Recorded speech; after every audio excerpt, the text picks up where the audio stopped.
Hello guys, welcome to my channel. Today I will show it information about Switzerland. Switzerland, federated country of Central Europe. Switzerland's administrative capital is Bern, while Lausanne serves as its judicial centre. Switzerland's small size, its total area is about half that of Scotland, and its modest population give little indication of its international significance.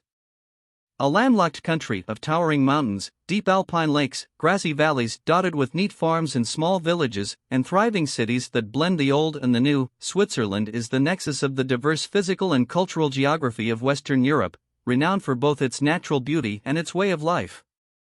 Aspects of both have become bywords for the country, whose very name conjures images of the glacier-carved Alps, beloved of writers, artists, photographers, and outdoor sports enthusiasts from around the world. For many outsiders, Switzerland also evokes a prosperous if rather staid and unexciting society, an image that is now dated. Switzerland remains wealthy and orderly, but its mountain-walled valleys are far more likely to echo the music of a local rock band than a yodel or an Alp horn. Most Swiss live in towns and cities, not in the idyllic rural landscapes that captivated the world through Johannes Spyri's Heidi, 1880–81, the country's best-known literary work. Switzerland's cities have emerged as international centers of industry and commerce connected to the larger world, a very different tenor from Switzerland's isolated, more inward-looking past. As a consequence of its remarkably long-lived stability and carefully guarded neutrality, Switzerland, Geneva, in particular, has been selected as headquarters for a wide array of governmental and non-governmental organizations, including many associated with the United Nations, UN, an organization the Swiss resisted joining until the early 21st century. Switzerland's rugged topography and multicultural milieu have tended to emphasize difference. People living in close proximity may speak markedly distinct, sometimes nearly mutually unintelligible dialects of their first language, if not a different language altogether. German, French, Italian, and Romansh all enjoy national status, and English is spoken widely. Invisible lines separate historically Protestant from historically Roman Catholic districts, while the tall mountains of the St. Gotthard Pass separate northern from southern Europe and their diverse sensibilities and habits. Yet, Switzerland has forged strength from all these differences, creating a peaceful society in which individual rights are carefully balanced against community and national interests. Switzerland was formed in 1291 by an alliance of cantons against the Habsburg dynasty, the Confederazione Helvetica, or Swiss Confederation, from which the abbreviation CH for Switzerland derives, though only in 1848, when a new constitution was adopted, was the present nation formed. Prior to 1848, internal conflict was quite common, but Switzerland has enjoyed relative domestic tranquility since the mid-19th century, and its organization has remained essentially the same. It is a union of more than 3,000 communes, or municipalities, situated in 26 cantons, 6 of which are traditionally referred to as demi-cantons, half-cantons, but function as full cantons. Ordinary citizens are able to participate at every level of politics and regularly exercise their will in referenda and initiatives, through which Swiss citizens directly make numerous policy decisions at the national and subnational level.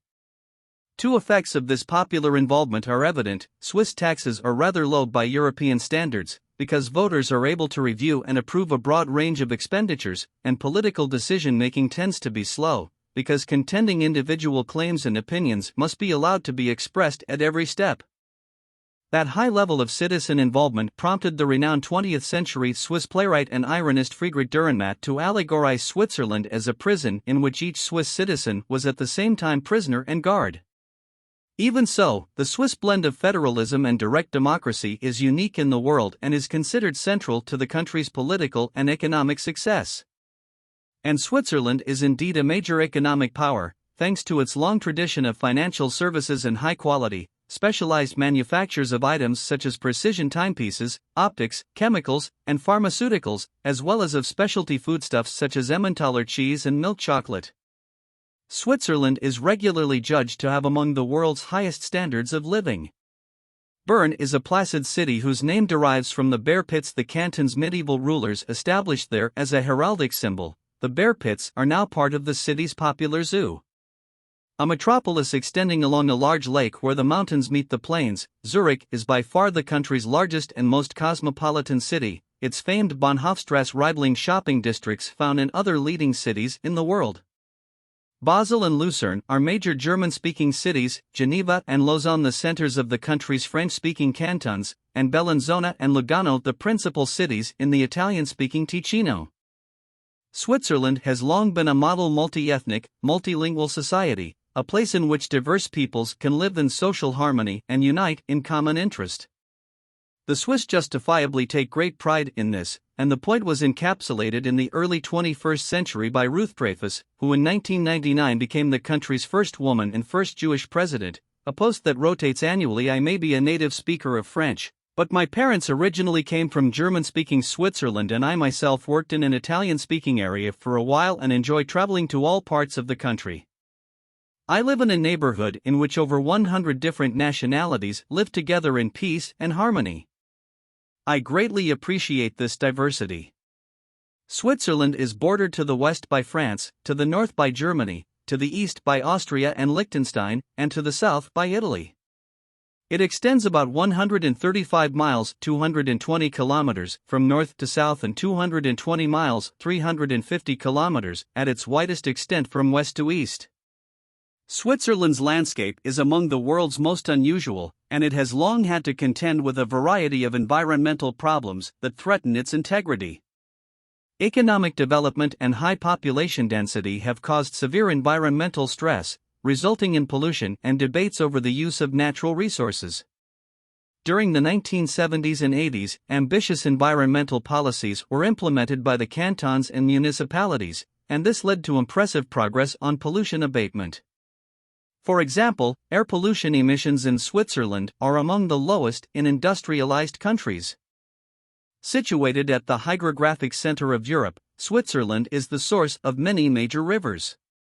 The two most important are the Rhone, which flows into the Mediterranean Sea, and the Rhine, which empties into the North Sea. Switzerland's small area contains an unusual diversity of topographic elements, which are divisible into three distinct regions: the Jura Mountains in the northwest, the Alps to the south and east, and the Mittelland, or Central Plateau. Between the two mountain ranges, the Jura, Celtic, forest, a rolling mountain range in the northwest, occupies about 1/8 of the country.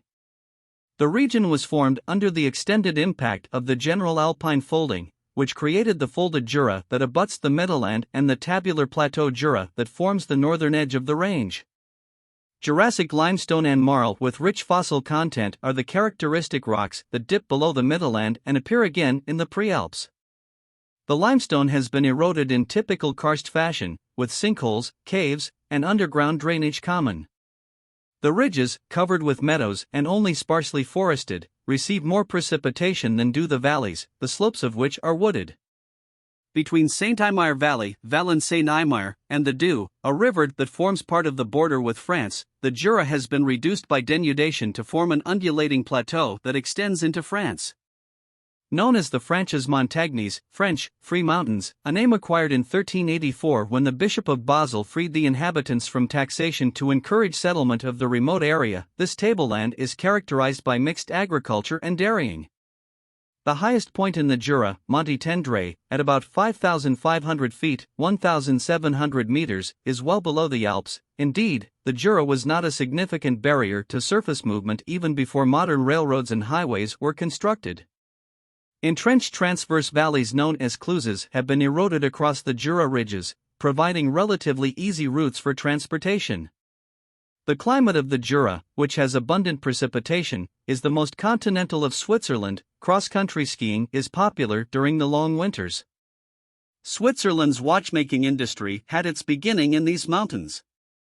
The Alps were built of large complexes of massed overthrusts of extremely varied sedimentary, metamorphic, and igneous rocks that were shaped by glaciation.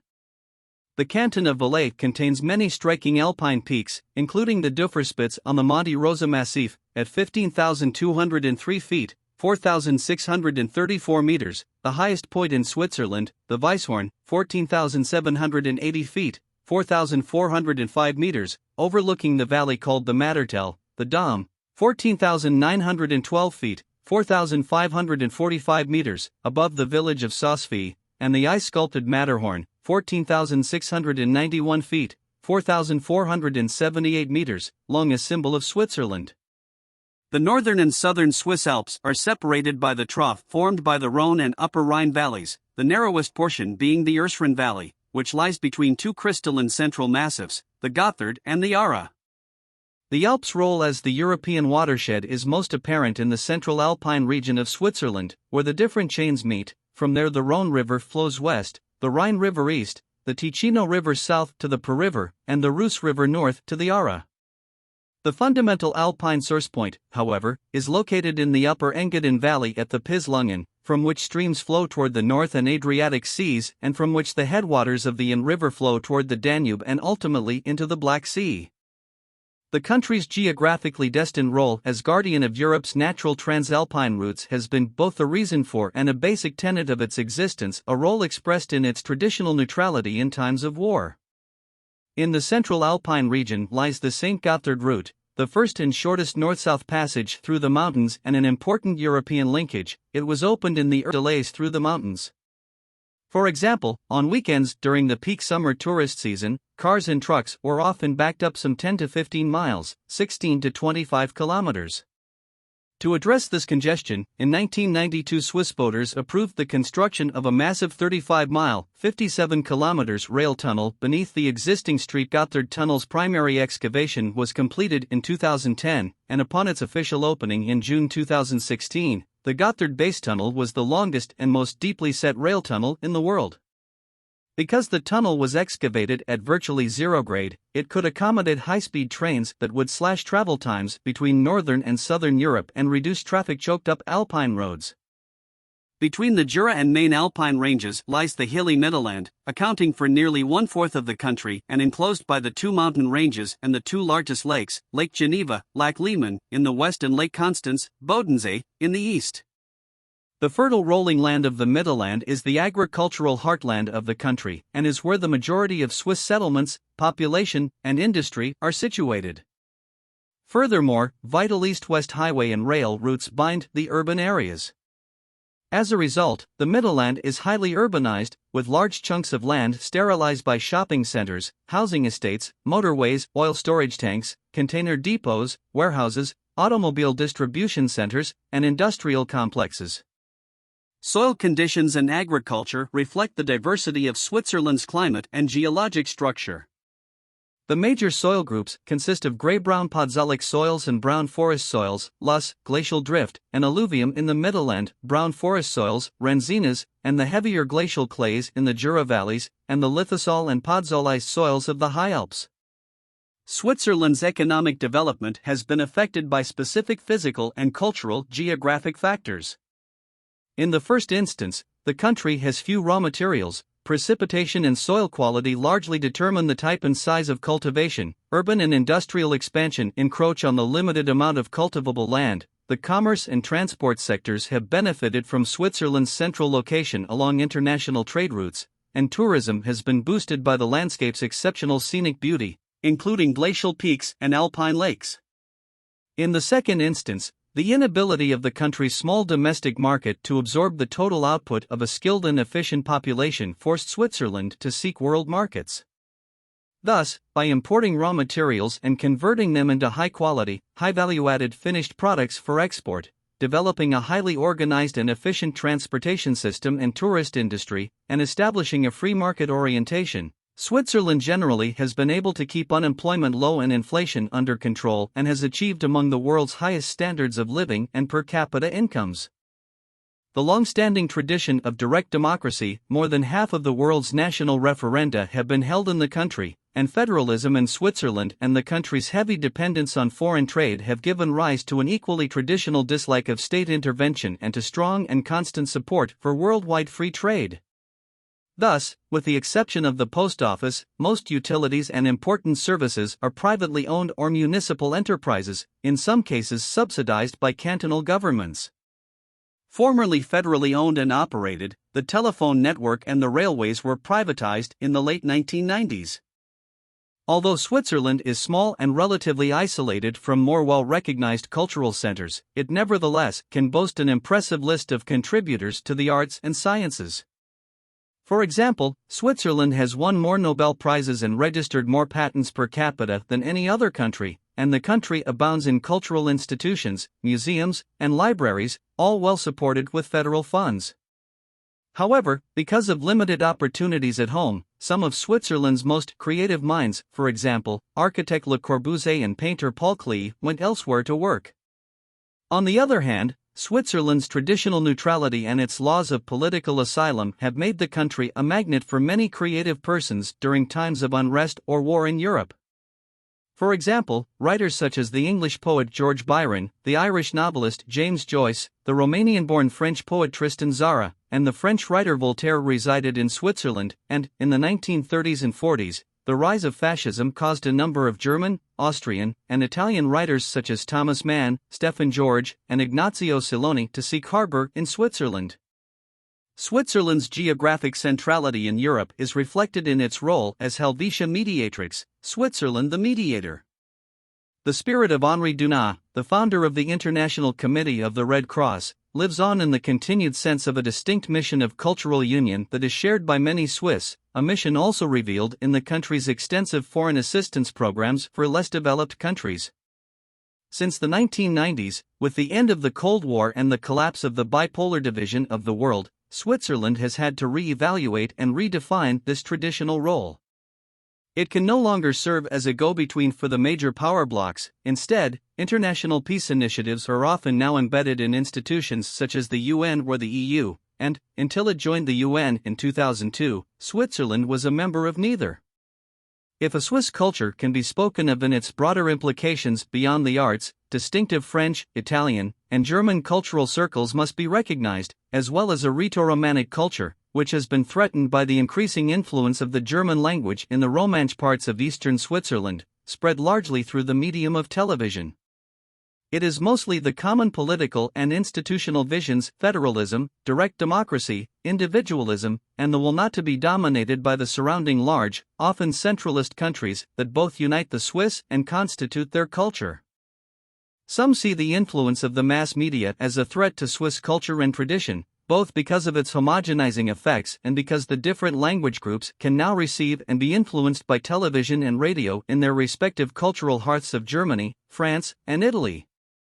These critics stress the important role of the National Radio and Television Corporation in maintaining and nurturing a common understanding among all Swiss. Switzerland's history is one of a medieval defensive league formed during a time and in an area lacking imperial authority. The different cantons, traditionally called Orte in German, were to a large extent independent states that remained united through the shared defense of liberty, which was understood as the protection of imperial privileges and franchises. Unlike all similar confederations, example, the Hanseatic and Swabian leagues, and despite endemic internal strife, especially after the Reformation in the 16th century, the Swiss Confederation survived the formation of princely, modern states without adapting to it. With Venice, Genoa, and the Netherlands, the Confederation formed the Republican exception in Europe, and it developed political structures less as a unified nation than on the level of the 13 cantons that the Swiss Confederation comprised by the time of the Reformation.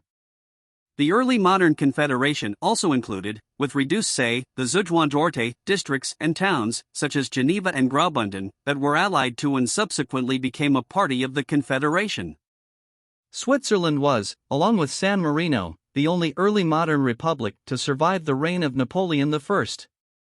It modernized its political structures in its 1848 constitution, successfully adopting liberal principles such as individual rights, separation of powers, and parliamentary bicameralism enshrined in the French Revolution, 1789, and the U.S. Constitution.